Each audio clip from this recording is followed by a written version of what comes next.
같이 한번 봐볼까요? 130조. 첫 번째 질문 보면은 여기서는 인류에게 문명을 가져다 준 불에서 거의 하고 싶은 말이 제목에 이제 담겨져 있는 거죠, 그치? 첫 번째 문답도 보면 불은 인류의 다른 동물들과 구별되는 존재로 만들었다고 평가받는 것 중에 하나인데, 인류가 처음 불을 사용했을 때는 번개나 화산 폭발 등 자연적으로 발생한 불을 사용했지만 그렇게 만들어진 불을 계속 보존할 수는 없었죠. 그래서 신석기 시대에 이르러서야 석기를 다듬기 위해 돌끼리 부딪히면서 불꽃이 일어나는 것을 본 인류는 이 원리를 이용해서 부식도를 만들었고, 이후에는 필요할 때 불을 만들 수 있게 되었다라는 거죠. 그래서 예전에는 불을 보존할 수 없었지만 신석기 시대 이후에 불을 만들 수 있게 되었다라는 내용이고요. 핵심어는 당연히 불이 되겠죠. 불은 인간의 삶의 시간적, 공간적 영역을 확대시켜 주었는데, 불을 피움으로써 예전에는 추워서 살기 힘들었던 곳에서 살 수 있게 되었고 밤에도 활동하게 되었습니다. 그러니까는 우리가 마음대로 다닐 수 있게 되었다는 거죠. 또한 불을 이용한 음식을 먹게 되면서 인간의 지적 능력이 발달될 때, 익히지 않은 음식물은 인간의 소화에서 영양분을 흡수하는 시간이 많이 걸리는데, 그러나 불에 익힌 음식물은 시간이 더 빨리 소화될 수 있고 영양분의 흡수율이 더 높습니다. 그래서 인간이 이전보다 더 쉽고 빠르게 음식을 소화하고 영양분도 더 많이 흡수하게 됨에 따라서 음식을 이제 먹으면 에너지가 남게 되었대요. 이때 남은 에너지를 바로 뇌가 사용하면서 인간의 지적 능력이 발전됐다라고 보는 거죠. 그래서 여기서는 불이 이제 인류에게 어떤 영향을 미쳤는지에 대해서 나오잖아요. 그치? 첫 번째는 뭐예요? 시간적, 공간적 영역을 확대시켜 주게 되었고, 그리고 지적 능력이 발달했다 하잖아요. 그치? 그래서 여기서 중심 문장이 두 문장이에요. 그래서 여기 밑줄 그어 놓으시면 되고, 핵심은 그대로 불이고요. 또 이어지는 내용이잖아요. 그치? 그럼 여기도 영향이겠죠. 불을 사용함에 따라 새로운 재료로 만든 도구도 사용할 수 있게 되었대. 신석기 시대에는 흙을 빚어 불에 구움으로써 그릇을 만들어 다양한 것들을 보관할 수 있었다. 그 후 청동기 시대에는 청동기를 불로 녹여 만든 제기 등의 물건을 통해 종교적, 정치적 입지를 가진 사람들이 생겨났고, 또 철기 시대에는 철기로 다양한 철제 농기구와 무기를 만듦으로써 농업의 생산력을 높이고 정복 전쟁도 펼치게 됐다라는 거죠. 이런 식으로 영향을 끼쳤다라고 보면 되겠지. 이처럼 인류의 역사가 크게 변할 때 불은 늘 인류의 곁에 있었대. 이러한 점을 볼 때 불은 단순한 수단이 아니라 인류 문명을 만든 원동력이자 인류에게 문명이라는 선물을 해준 고마운 존재다 라는 것을 알 수가 있겠죠. 역시 마지막까지 불이고요. 자, 그러면 하고 싶은 말이 거의 마지막에 나와 있잖아요. 그치? 그래서 중심문단 4문단이고요. 4문단 요약해보자. 4문단의 요약은 인류 문명에, 인류의 영향이 엄청 많이 끼친 불에 대해서 설명하잖아요. 그치? 그래서 뭐라 쓰시면 되냐면 인류 문명의 원동력이 된 불, 이렇게 쓸 수 있겠죠. 민준 똑바로 앉고 허리 펴. 숙이지 마. 자, 1번에 불이죠? 1번에 불이고, 2번에 여기서는 마지막에도 이렇게 나오잖아. 그치? 그래서 그대로 아까 전에 4문단 중심 문장이 주제라고 보시면 돼요. 인류 문명의 원동력이 된 불이고요. 자, 3번에 가장 적절한 거네. 불이 얼마나 큰 영향을 끼쳤는지에 대해서 나오고, 사실상 불은 자연적인 현상 만들기 전에는 그 자연적인 현상 때문에 보존하기 어려웠다 했잖아요. 그렇죠? 그러니까 적절한 것은 1번이죠. 그리고 4번에 적절한 것은 5번. 그치? 시대에 따라 신석기부터 해서 청동기, 철기 시대 이렇게 나왔지. 그리고 5번에 가장 적절한 것은 2번이죠. 자, 두 번째 질문 이어서 가보자. 여기서는 비를 만드는 이제 방법이 나오는데 어떻게 쓰는지 한번 봐볼게. 계절을 가리지 않고 한반도에서 미세먼지가 기승을 부리고 있습니다. 그래서 우리가 맨날 미세먼지 수치 나오잖아요. 미세먼지랑 초미세먼지 수치가 이제 나오는데, 우리나라에 미세먼지가 심한 날이 늘어나면서 이와 관련된 질환을 앓는 사람도 점차 증가하고 있습니다. 그러니까는 이 미세먼지가 문제인 게 우리가 보통 이제 코에 우리가 코털이 있는 게 먼지를 이제 걸러주잖아요, 그치? 그런데 이 미세먼지는 이 코털 정도 우리 코에 걸러지지 않을 정도로 엄청 입자가 작잖아요. 그리고 몸에 쌓인다는 거죠. 몸에 쌓이고 대표적인 발암물질이라고 하죠, 그치? 그래서 이제 많이 이제 예방하려고 이제 노력을 하는데 이러한 먼지로 인해서 문제를 해결하기 위한 방법 중 하나가 바로 인공비를 내리는 거래요. 그래서 여기서는 왜 인공비가 필요한지 그 필요성에 대해서 배경에 대해서 얘기가 나오네. 그래서 여기가 중심 문장 핵심어 인공비가 되겠죠. 인공비의 원리를 이해하려면 자연적인 비가 내리는 원리를 이해해야 하는데 구름 속에는 아주 작은 물방울들, 즉 구름 입자들이 모여 있는데 이 구름 입자들이 모여 무거워져서 땅 위로 떨어지는 것이 바로 비래요. 일반적으로 구름 속 습도가 400% 이상이 되어야 비가 내리지만 습도가 100%여도 비가 내리는 경우가 있습니다. 이는 구름 입자들이 뭉친 데 도움을 주는 먼지 또는 연기 등이 구름 속에 들어있을 경우래. 그래서 이때 먼지, 연기를 응결핵이라고 한대요. 그래서 여기서 중심 문장은 마지막 이거라고 보시면 되겠죠? 그리고 하나 더 있다. 여기서는 비가 어떻게 내리는지. 그래서 중심 문장 두 문장이에요. 핵심어는 응결핵이고요. 자, 인공비를 내리려면 먼저 구름에 앞에서 나왔던 응결핵의 역할을 하는 구름씨를 뿌려야 하는데 구름씨로 사용되는 물질은 구름의 고도에 따라서 다르대요. 높은 구름에는 아이오딘 화음이나 드라이 아이스를 그리고 낮은 구름에는 염화나트륨이나 염화칼륨을 구름씨로 사용을 한대. 이 물질들은 수분을 흡수하는 성질, 즉 흡습성을 가지고 있어서 구름 속 물방울을 끌어들인대요. 다만 구름에 구름씨만 뿌린다고 비가 내리는 것이 아니라 그 밖에 비가 내리는 조건들이 맞을 때만 비가 내린다 이 말이야. 그래서 여기서는 어떻게 해야지 비가 내린다? 구름씨가 필요하다라는 거죠. 핵심은 인공비 해도 되고 구름씨 해도 될 것 같아요. 인공비를 내리게 하면 어떤 부작용은 없는 걸까? 우리가 왜냐하면 인위적인 거잖아요, 그치? 그래서 당연히 단점 같은 게 있겠죠. 먼저 일부 전문가들은 구름씨로 사용하는 아이오딘 화환이나 드라이 아이스가 환경오염에 영향을 끼칠지도 모른다고 주장한대요. 또 다른 전문가의 말에 의하면 중국에서 인공비를 내리게 하면 공기 속 수증기가 부족해져서 한반도에 사막화가 일어날 수도 있다라는 거죠. 그러니까 너무 건조해질 수도 있다라는 거죠. 그래서 여기서는 뭐에 대해서? 인공비의 부작용에 대해서 나오는 거지. 핵심은 부작용이고요. 현재는 이런 문제를 해결하면서도 인공비를 내리게 하기 위해서 많은 연구가 진행되고 있다.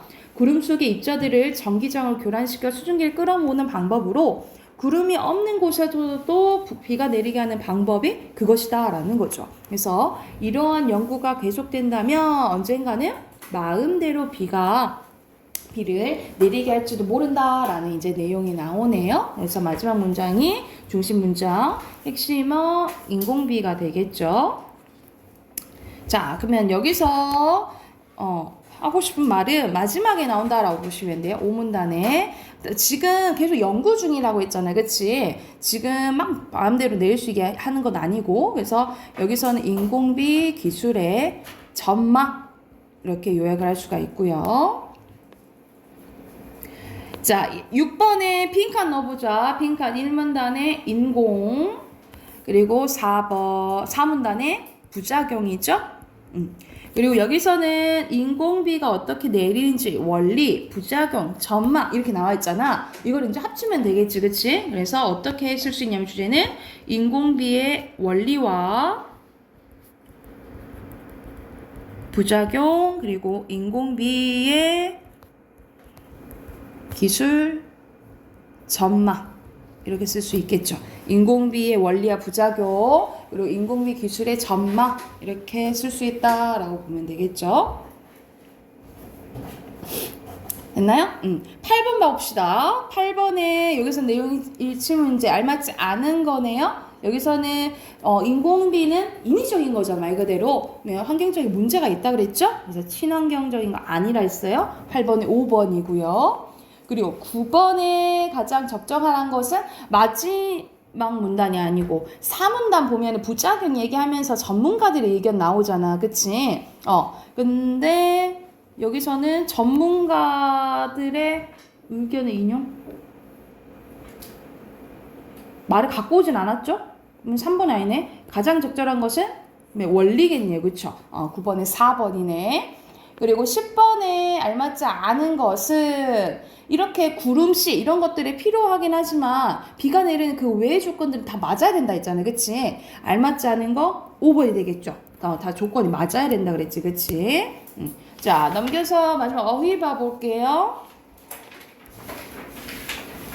자, 여기서는 번호 이제 순서대로 써야 되네. 자, 번호 순서대로 4, 2, 6, 3, 1, 5번이고요. 자, 7번에 1번, 8번에 2번, 9번에 1번이죠. 지적 능력.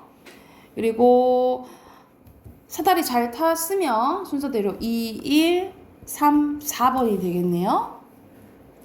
그리고 14번에 입자, 15번에 부싯돌, 그리고 16번에 고도가 되겠어요. 됐을까요? 우리가 다음 주부터는 시험 대비하니까 이거는 뭐 숙제 따로 안 내줄게요. 문학 꺼내봅시다. 128쪽이요. 시가 다 끝나가지고 뒷부분 계속 이어서 하면 될 것 같아요. 128쪽이에요.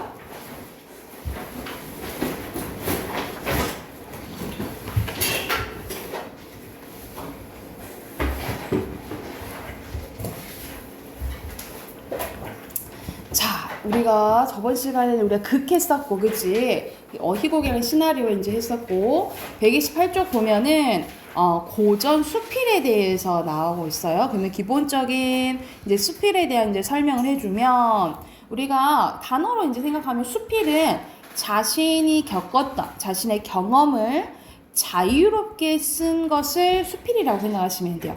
말 그대로 수필은 자신의 경험을 자유롭게 쓴 글이라고 생각을 하면 되는데 수필은 가장 중요한 게 특징이에요.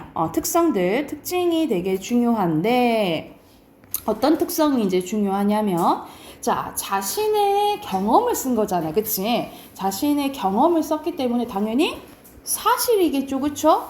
사실적이고 그리고 자기의 개인적인 생각이 들어갈 수밖에 없겠죠. 그치? 우리가 수필의 대표적인 예가 일기라고 생각하면 돼. 일기. 그래서 주관적이겠죠. 그쵸? 그리고 자신의 속마음을 솔직하게 얘기를 해요. 그걸 뭐라 하냐면 우리가 사랑 고백만 있는 게 아니지. 내가 이제 속마음을 솔직하게 이걸 고백이라는데 자기 고백적이라고요. 자기 고백적. 그리고 선생님이 일기가 대표적인 수필의 대표적인 거라고 했잖아요. 그치?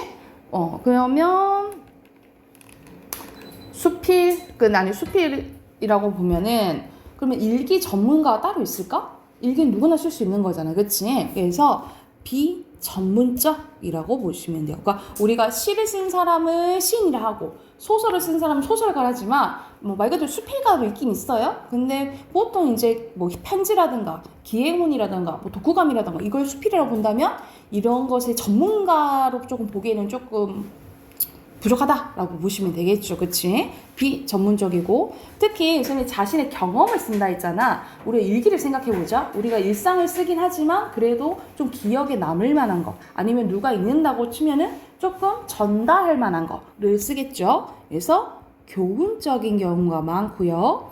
그리고 자신의 이제 색깔이 드러나기 때문에 개성적이라고도 보시면 됩니다. 개성적. 우리 하나 더 써면 그래서 일상 얘기 쓴다 했잖아. 그치? 우리 주변의 것들을 다 기록할 수 있다라고 보시면 돼요. 소재가 다양하거든요.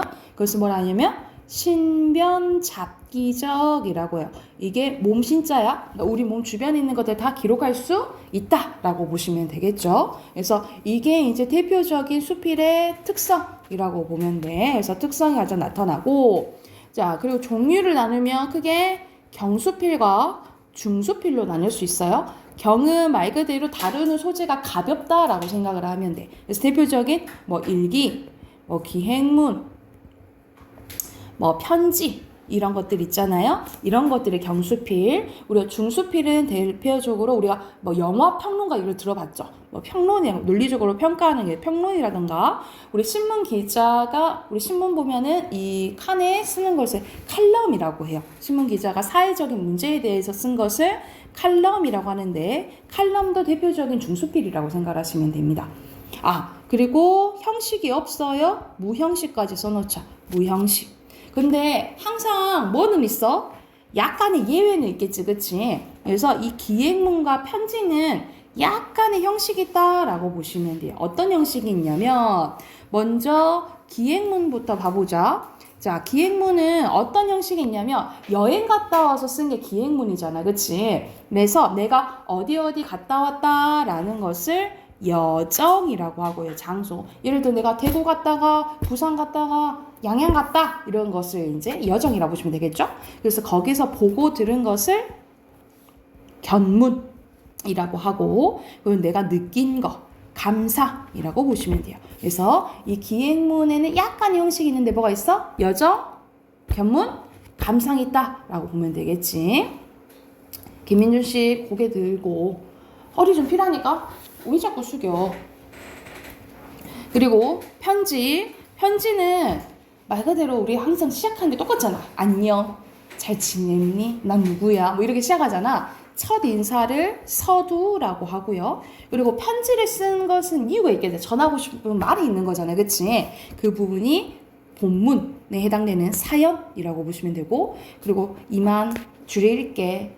안녕. 또 끝인사를 해야겠지? 끝인사 부분이 결미라고 보시면 돼요. 그래서 이렇게 약간의 형식이 있다라고 보시면 돼요. 기행문과 편지는. 그런데 다른 이제 수필은 거의 다 형식이 언제 없다라고 생각을 하면 돼요. 그래서 자신의 경험을 자유롭게 쓴 게 이제 수필이라고 보시면 됩니다. 이해가 됐을까요? 자, 그러면 이제 이거는 수필 중에 고전 수필이에요. 조선시대에 박지원이 쓴 이야기인데 일야구도하기 라는 이야기인데 일야구도하기는 말 그대로 하룻밤 하룻밤에 구도 강을 9번 건넌 이야기라고 생각을 하시면 돼요. 대표적인 한문수필로 한문으로 쓰여졌지만 이제 해석한 거겠지, 그치? 한번 봐볼게요. 강물이 두 산 사이에서 흘러나와 바위와 마주쳐 싸우는 듯 거세게 흐른다. 놀란 파도, 성난 물결, 우는 여울 흐느끼는 돌창이 굽이치고 그리고 뒤번치면서 울부짖는 듯 비보나네, 그치? 고래고래 소리치는 듯 만리장성은 부서뜨릴 기세래요. 막 이제 강물이 막 흐르는 것을 얘기해 주는 거야. 전차 만대 군마 만마리 그리고 대포 만틀 세북만큼은 그 야단스러운 소리를 형용할 수 없대. 그 정도로 강물이 흐르는 소리를 이게 표현을 한 거죠. 그래서 여기서는 세차게 흐르는 강물을 묘사했다라고 보시면 되겠죠. 연암 산골, 그래서 연암은 박지원의 호예요. 자신의 산골집 앞에 큰 개울이 있었는데 여기서 나는 글쓰니 자신이겠죠. 자신의 경험 쓴 거니까. 언젠가 문을 닫고 누워 물소리를 다른 소리에 견주 들어보았대요. 깊숙한 소나무가 통솔소리를 내는 듯하니 이거는 청아한 마음으로 내가 들은 거고 산이 찢어지고 절벽이 무너지는 것은 내가 분노하는 마음을 들은 거고 뭇 개구리가 다투어 온다 싶은 것을 내가 발칙스러운 마음으로 들은 거고 수없이 축이 마주 어울려 내리탄 소리는 내가 성난 마음으로 들은 거고 그리고 벼락이 치고 천둥이 오는 듯한 것은 내가 놀란 마음으로 들은 거고 찬물이 보글보글 끓는 듯한 소리는 운치 있는 마음으로 들은 거다라는 거죠. 그러니까 내가 똑같은 물소리를 들었는데 내가 어떤 마음을 먹고 듣느냐에 따라서 들리는 게 달랐다라고 표현을 한 거예요. 그렇죠? 그래서 검은 고가 높고 낮은 가락을 어우러져 나는 듯한 소리는 내가 슬퍼해서 들은 거고 창호지 우는 듯한 소리는 의심스럽게 들은 탓이다. 무엇이나 제 소리 듣지 못하고 더구나 가슴속에 무슨 딴 생각을 먹고 있으면 그것이 귀에서 소리가 된다라는 거예요. 그래서 여기서는 마음에 따라 다르게 들리는 소리를 나열했죠. 그치? 그래서 여기서는 열거법이 쓰였다라고 보시면 돼요. 열거법 쓰였고요. 남은 전체는 오늘 나는 한밤중에 한 줄기 강물을 9번이나 건넜는데 강물은 북쪽 변방에서 흘러나와 만리장성을 뚫고 유하와 조하와 황하, 진천으로 여러 강 가운데 한 군데에 모여 미룬성 아래로 거쳐 백하가 됐대요. 백하 쪽으로 간 거야. 나는 어제 배로 백하를 건넜는데 바로 이 강의 하류라는 거죠. 자기가 간 곳 쓴 거잖아. 여기가 뭐가 드러나는 곳이에요? 여정이 드러나는 부분이라고 보시면 되겠죠.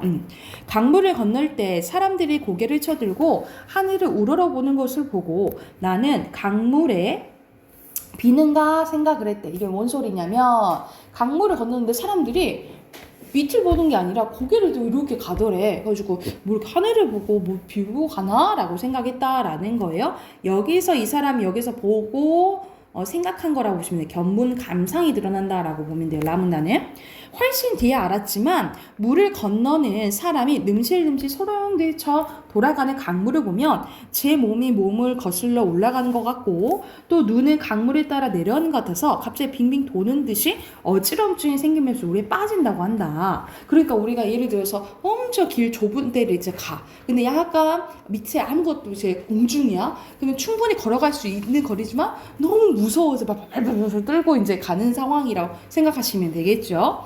그러니 고개를 젖히고 우러러보는 것은 하늘에 대고 기도를 하는 것이 아니라 사실 밑을 안 보려고 했다라는 거지. 그치? 그 내용이 들어가야겠죠? 역시 그렇다. 목숨이 경각에 달렸는데 어느 결혈에 기도할 수 있으랴. 기도할 수 없다는 거죠? 일부러 의문문 형식으로 표현한 서리법이지. 그치? 옆에 빈칸 넣고 그 다음 쪽으로 넘어갈게요. 여기서는 글쓴의 경험 드러나는데 어떤 경우냐면 연암집에서 일을 회상하고 하룻밤에 강물을 빈칸 강물이에요. 강물을 9번 건넜다라고 보시면 되겠죠. 민준아 빈칸 넣어라. 강물을 9번 건넜고 자 여정 견문 감상이 나오겠지. 그치? 중국의 여기서는 백하라 했죠? 백하 하류를 건너고 그때 이제 사람들이 왜 하늘을 보고 건너는지에 대해서 보게 된 거지. 그치?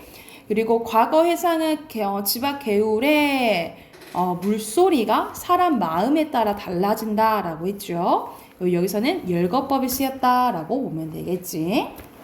그 다음 또 이어서 가볼게요. 그런 상황에서 자 이토록 위험하다 보니까 막 소용돌이 치고 위험하다 보니까 물소리에도 미처 듣지 못하는 거다. 다들 말하기를 요동벌은 중국의 요동벌은 멀고 펀펀하기 때문에 물소리가 요란하지 않다고 한다. 허나 이는 물소리를 모르는 말이다. 요동 땅 강물들이 물소리 안 내는 것이 아니라 밤에 건너지 않았기 때문이래요.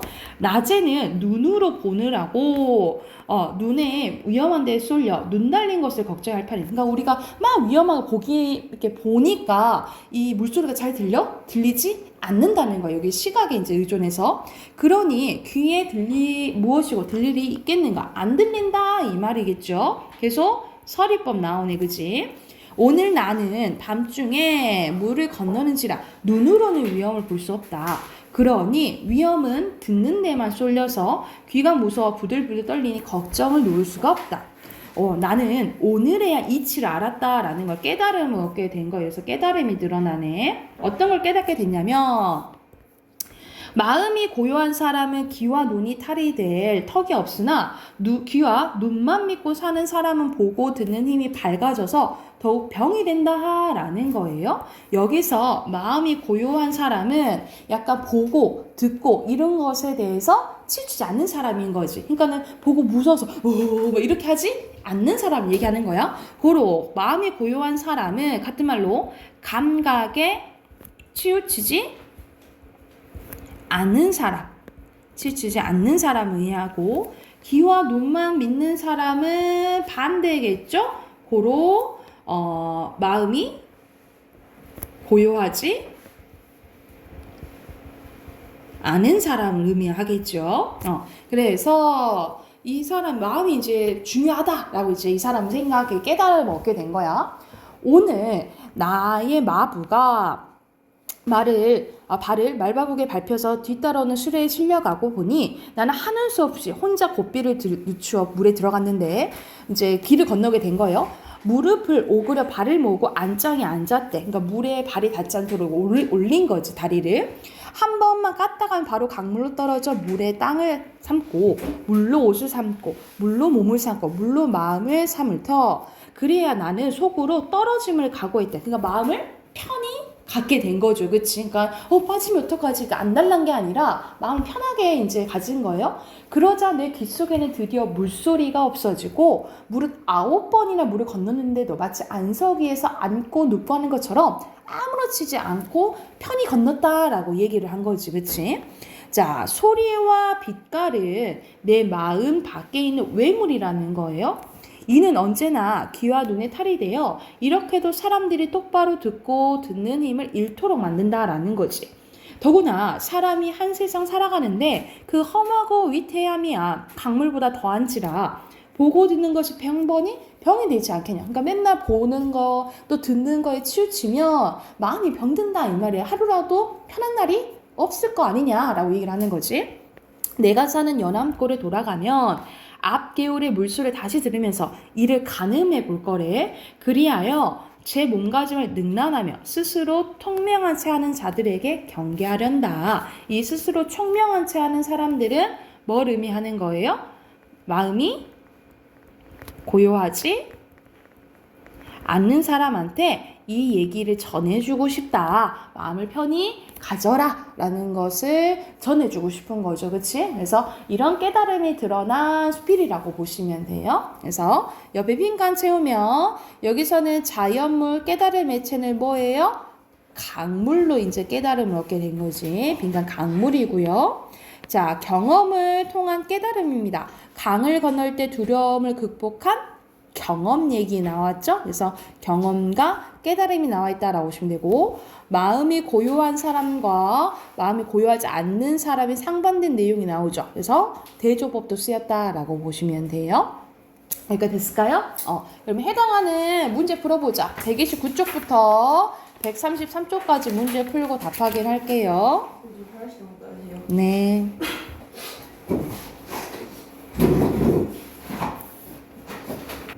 답 확인해 봅시다. 129쪽 1번에 여기서 알맞지 않은 것은 이거 이제 수필에 대한 거랑 어떻게 이제 썼는지 서술 방식도 이제 물어보잖아요. 여기서는 사회 문제에 대한 비판은 아니지, 그치? 1번에 5번이고요.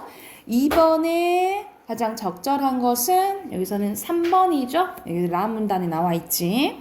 그리고 3번에 적절한 것은 물을 보지 않으려고 한 거죠. 3번 1번이고 물소리에 대한 생각은 마음에 따라 다르게 느껴진다 했잖아요. 그치? 그래서 듣는 이의 마음에 따라 물소리가 다르게 들린다. 이렇게 쓰면 되겠죠?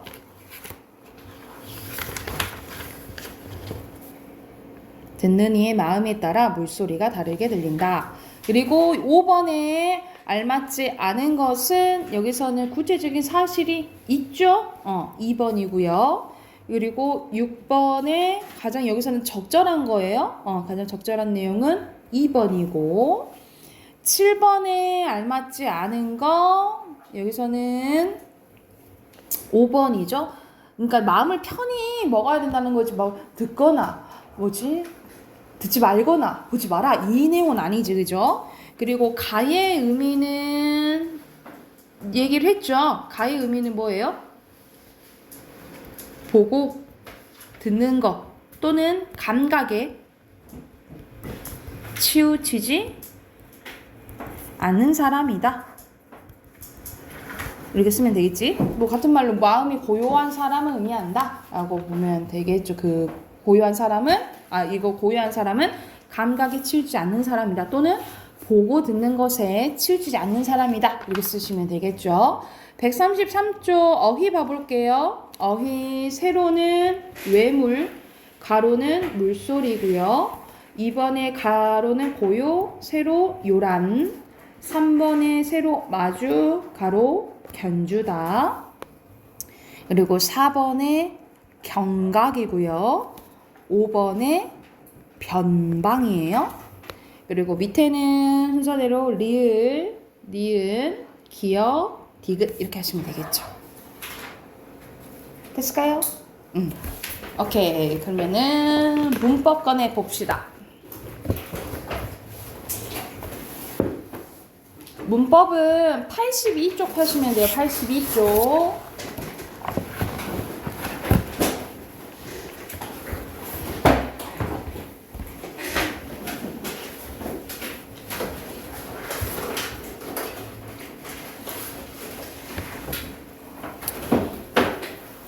자, 82쪽입니다. 자, 82쪽은 자, 단어의 발음과 표기에 대한 이제 내용이 나오거든요. 자, 우리가 앞에서 모음이랑 자음 이제 배웠잖아요. 특히 이제 모음과 자음을 어떻게 이제 발음하는지, 우리가 어문 어떻게 발음할지 또 어떻게 써야 할지라고 정해놓은 걸 어문 규정이 있어요. 이 어문 규정에는 네 가지가 있는데, 우리가 맞춤법 틀렸어 이런 말 하잖아요. 쓸 때 어떻게 올바르게 써야 되는지에 대해서 정해놓은 게 한글 맞춤법이고요.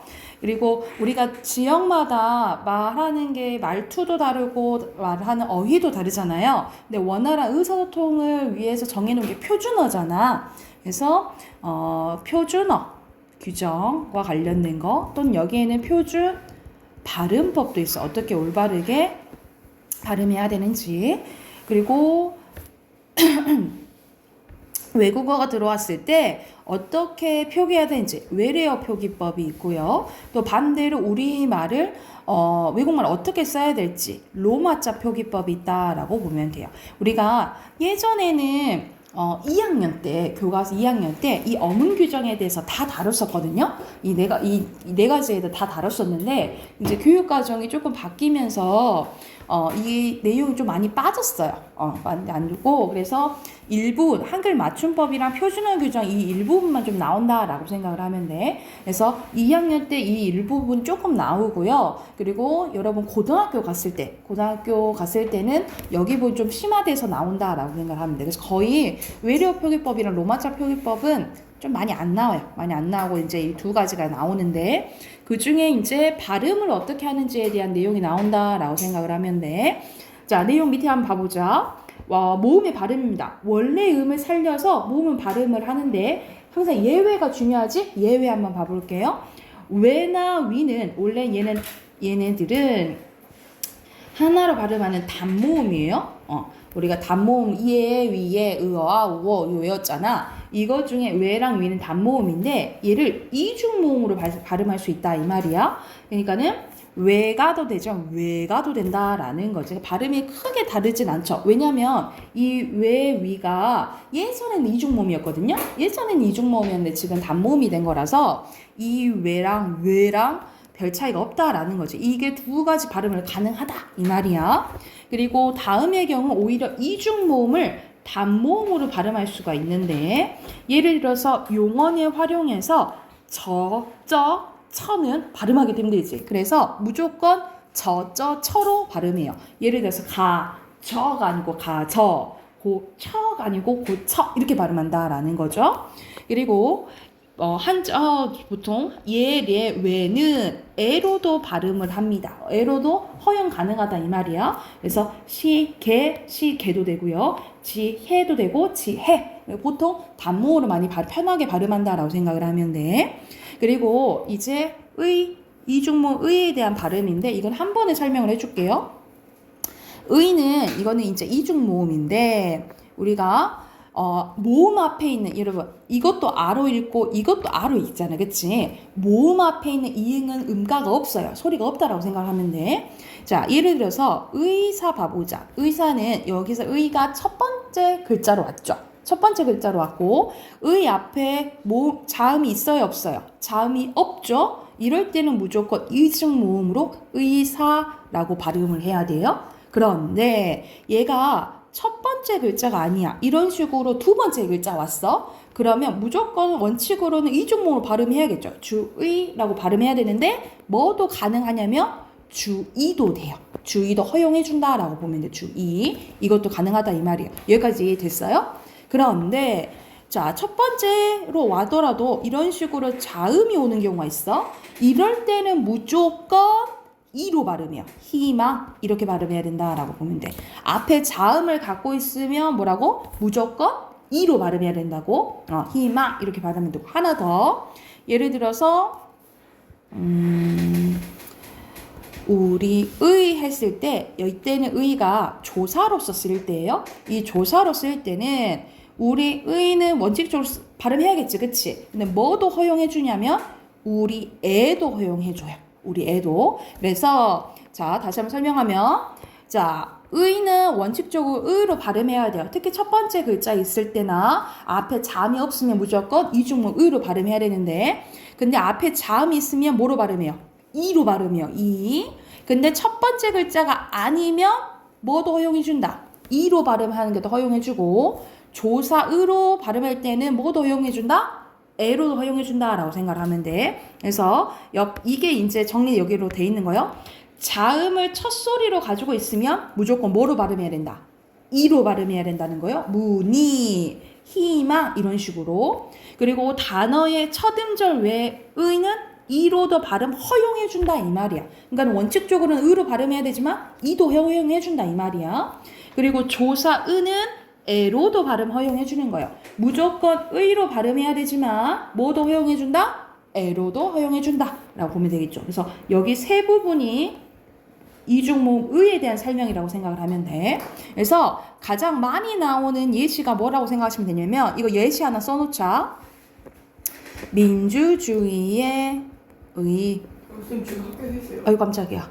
이거 이거 의가 많이 나오죠, 그치? 이게 대표적으로 많이 나오는 건데, 자 여기서 의 봐보자. 여기서 의는 당연히 의로 발음해야겠죠, 그치? 근데 첫 번째 글자가 아니지. 그러면 이도 가능하죠, 그쵸? 근데 이때 의 있죠. 이거는 의로 발음 당연히 해야겠지, 그치? 그런데 뭐야? 이때 의는 조사잖아요. 그 뭐도 가능해? 에이. 애도 가능한 거야, 그치? 자, 그리고 의이 했을 때 의는 이건 첫 번째 글자잖아요, 그치? 그럼 무조건 뭐로 발음해야 되는 거야, 얘는? 의로만 발음하는 거야. 무조건 뭐라고? 민경아? 무조건 의로 발음해야 돼. 그리고 이것도 의로 발음해야겠죠, 그치? 근데 이거는 첫 번째 글자가 아니죠? 그러면 뭐도 가능해? 이도 가능하겠죠. 이해됐나요? 민준아 얼른 픽해라. 자, 그래서 민주주의의 의는 이렇게 의의, 의애, 그리고 이렇게 두 가지, 여기는 두 가지, 이건 한 가지, 이건 두 가지로 발음 가능하죠. 그래서 경우의 수가 몇 개가 나온다 이 말이야. 8개가 나온다 이 말이에요. 이해됐나요? 이거 픽해 놓자.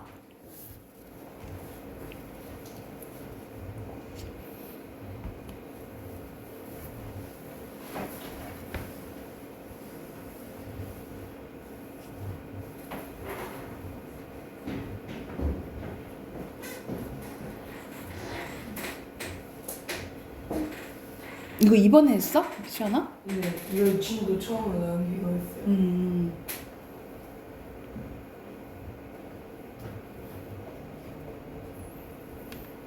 이것도 하고 속담도 하고? 뭐 속담도 했다며? 네, 선생님 수명이어가지고.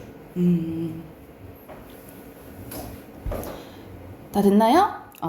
자, 그리고 밑에는 이제 받침의 발음이 나오는데 헛받침이 있고 겹받침이 있어요. 이런 받침이 예를 들어서 이렇게 하나 있으면 헛받침이라고 하고요.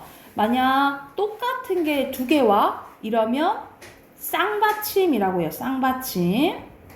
그리고 이렇게 서로 다른 개와 이러면 겹받침이라고 해요. 하나가 오면 헛받침, 똑같은 게 두 개 오면 쌍받침, 서로 다른 게 오면 이제 겹받침이라고 하는데 먼저 헛받침의 발음입니다. 한번 들어봤을 거야. 우리가 쓸 때는 상관없는데 발음할 때는 이것 중에 하나로 바뀌어요. 그래서 보통 가느다란 물방울, 그녀 다리만 보여 뭐 이렇게 외우라고 하는데 이것 중에 하나로 바뀐다라고 보시면 돼요. 이걸 최종성법이라고 해요. 그래서 기역, 키읔, 쌍기역, 키읔은 기역으로 발음 나고요. 니은은 그대로 니은. 그리고 디귿으로 발음 나는 게 되게 많아요. 디귿, 티읕, 시옷, 쌍시옷, 지읒, 치읒, 히읗이 디귿으로 나요. 그러니까 예를 들어서 여러분 이거 히읗으로 발음하는 경우가 많은데 어떻게 발음해야 된다는 거야? 읒 이렇게 발음해야 된다는 거죠. 히읗. 왜냐면 디귿으로 발음나요. 그리고 리을은 그대로 리을, 미음은 미음, 비읍과 피읍은 비읍으로 발음나고요. 이응 그대로 이응으로 발음나요. 그래서 디귿으로 발음하는 게 가장 많다라고 생각하시면 되겠죠. 그러니까 예를 들어서 우리 이것도 어떻게 발음하는 거야? 옷 이렇게 발음하는 거죠. 그치? 똑같이 이 옷도 옷 이렇게 발음하는 거죠. 그치? 그래서 쓸 때는 상관없지만 발음할 때는 이 7개 중에 하나로 발음한다라고 보시면 되고요. 자, 겹받침의 발음 봐볼게. 겹받침은 앞자음이 나는 경우도 있고요. 뒷자음이 발음 나는 경우가 있는데 기역시옷은 기역시옷, 니은지읒, 리을비읒, 리을시옷, 리을티읒, 비읍시옷은 앞자음이 발음돼. 이거는 다 그렇게 외울 필요는 없고 여러분 예시를 기억하면 되겠지. 예시로 우리가 기억하시면 되고요. 리을기역, 리을미음, 리을피읍은 뒷자음으로 발음이 나요. 근데 항상 뭐는 있어? 예외가 있지, 그치? 예외 중요한데. 자, 리을비읍. 여기에서 여덟 동을 해놓을까? 리을비읍은 리을로 발음 나잖아, 그치? 자, 원칙은 리을비읍은 리을로 발음 나요. 그런데 여기서 밟다, 넙죽하다, 이건 외우셔야 돼요. 넓적하다, 그리고 넙둥글다는 비읍으로 발음이 납니다. 이건 외우셔야 돼요. 자, 리을 비읍은 원칙적으로 리을로 발음나. 근데 이것만 비읍으로 발음나요. 밟다, 넙죽하다, 넓적하다, 넙둥글다. 이것만 뭐로 발음난다고? 비읍으로 발음난다고. 이거는 외우셔야 돼요. 아셨죠? 예외적으로 4개는 비읍으로 발음나. 그리고 여기서 흑 있죠? 흑, 리을기역 동그라미 놓자. 흑 생각하면 리을기역은 뭐로 발음나? 기역으로 발음나잖아. 그치? 기역으로 발음나는데 자, 이것도 예외야. 용언의 어간에 쓰이는 리을기역은 뒤에 기역이 오잖아요? 그러면 리을로 발음나요. 예를 들어서 봐봐. 여러분 이거 어떻게 발음나야겠어? 리을기역은 기역으로 발음난다 했죠? 그치? 그러면 읽다 이렇게 발음해야 돼요. 읽다. 그치? 근데 뒤에 리을기역 뒤에 기역이 오잖아요? 그러면 리을로 발음난다 이 말이야. 어떻게 발음해야 돼? 읽고 이렇게 된다라고 생각하면 돼. 그냥 연음된다라고 생각하시면 돼요. 그러면 이건 어떻게 발음나겠니? 읽게 이렇게 되겠죠. 그치?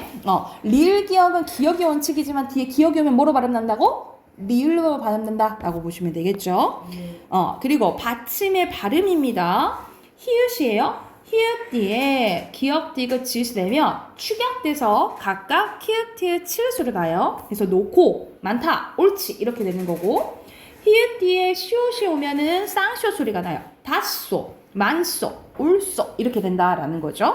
그리고 히읗 뒤에 니은이 결합되면 니은 소리가 덧나는데 낳는, 놓는 이렇게 된다 이 말. 이건 결과로만 나왔는데 사실 이거는 만약 의문으로 설명하면 왜 이렇게 발음이 났냐면 아까 히읗은 뭐로 발음난다 했어요? 받침에서? 디귿으로 발음난다 했죠. 그래서 낳는이 되는 거야. 그치? 그런데 디귿과 니은이 만나면 어떤 현상이 일어나냐면 니은이 우리 무슨 소리라 배웠어? 어디서 나는 소리죠?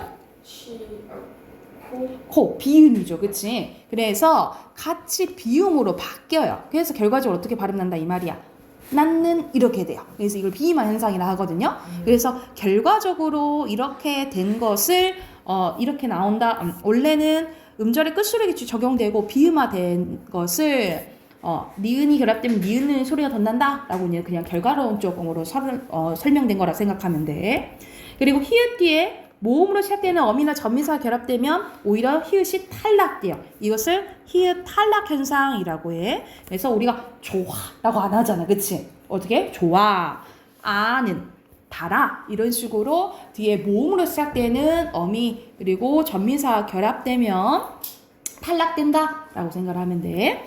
자, 여기 가장 좀 어려운 부분이야. 오른쪽 잠깐 봐보자. 오른쪽 보면은 자, 이 막 어간 있고 어미 있고 막 나오니까 조금 복잡하지. 근데 간단하게 이제 설명을 하면 받침 뒤에 모음으로 시작하는 의미가 없는 말들이 나오잖아요. 그럼 그냥 연음된다라고 생각하면 돼.